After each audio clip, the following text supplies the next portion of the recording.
Shri અવ્વલ foundation એટલે અબીસરભાઈ જયંતિભાઈ કલાલ એમનું ઉઘાડે આંખોથી જોયેલું દિવ્ય સપનું। આજના આધુનિક યુગમાં ઘરના ઘરડા લોકોની થતી મૂંઝવણ જોઈને અબીસરભાઈએ અવ્વલ ફાઉન્ડેશનનો બીજ રોપ્યો અને ઘરડા લોકોને સહારો આપ્યો અને અવ્વલ ઘરડા ઘરનું નિર્માણ કર્યું। આજે અવ્વલ ઘરડા ઘરમાં 45 નિરાધાર બા દાદા બહુ જ પ્રેમથી એક જ પરિવારની જેમ રહે છે। આજે અવ્વલ ફાઉન્ડેશન દ્વારા રોજગારના સશક્ત પ્રયાસ તરીકે 25 ઈ-રિક્ષા ડોનેટ કરવાના કાર્યક્રમનું આયોજન કરવામાં આવ્યું હતું। આ પ્રસંગે ડૉક્ટર હર્ષદભાઈ પટેલ, દીપા રવિન્દ્રકુમાર સહિત વિવિધ મહાનુભાવોની હાજરીમાં આજે 25 ઈ-રિક્ષા ડોનેટ કરવામાં આવી હતી। આ પહેલનો મુખ્ય હેતુ એ છે કે જરૂરિયાતમંદોને પોતાનું સ્વરોજગાર શરૂ કરવાની તક મળે અને તેઓની આર્થિક સ્થિતિ મજબૂત બને તે હતું। मैं दीपा रविंद्र कुमार, सोशल एंटरप्रेन्योर और मेरी अपनी दुनिया की फाउंडर। आज मैं अव्वल फाउंडेशन में इनवाइट की गई हूँ जहाँ पे ई रिक्शा का डोनेशन हो रहा है, जिसमें जो दिव्यांग लोग हैं, हैंडीकैप हैं, उनको ये डोनेट कर रहे हैं। मैं भी इसी तरह का सेवा करती हूँ मेरी अपनी दुनिया के अंतर्गत। उसमें जो भी नीडी पीपल हैं जिनको भी ज़रूरत पड़ती है मैं वहाँ जाती हूँ। जैसे कैंसर के पेशेंट्स हो गए, कैंसर के बच्चे हो गए, ओल्ड एज होम हो गया, गर्ल्स के लिए कुछ चाहिए तो मैं वहाँ पे अपनी सेवा देती हूँ। आज अव्वल फाउंडेशन में आके इनवाइट किया इन लोगों ने, बहुत अच्छा लगा। ये लोग काफ़ी अच्छा काम कर रहे हैं।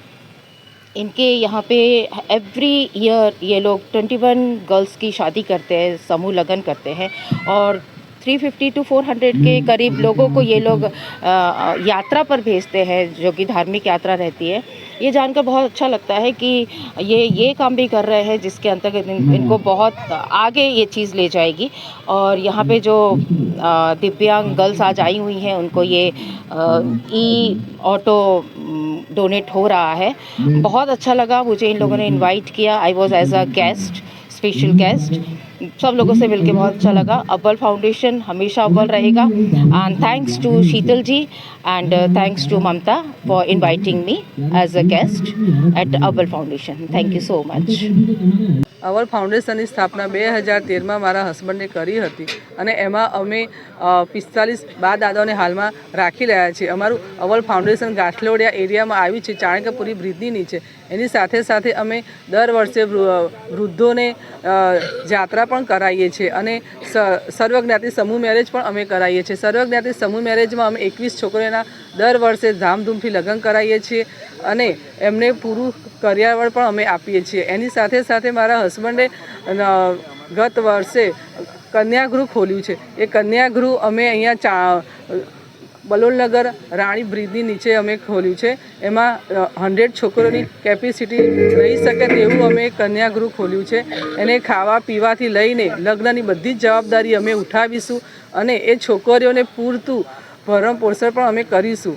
ઇવન એની સાથે સાથે મારા હસબન્ડે ગરીબોને જ્યારે એમની બર્થડે આવે ત્યારે અમને કરિયાણું પણ અમે આપીએ છીએ। અમારી આ અવ્વલ ફાઉન્ડેશનની દરેક એક્ટિવિટીમાં અવ્વલ ટીમનો પૂરેપૂરો સાથ છે। એ સાથ અને સહકારના લીધે જ અમે આટલા આગળ આવ્યા છીએ।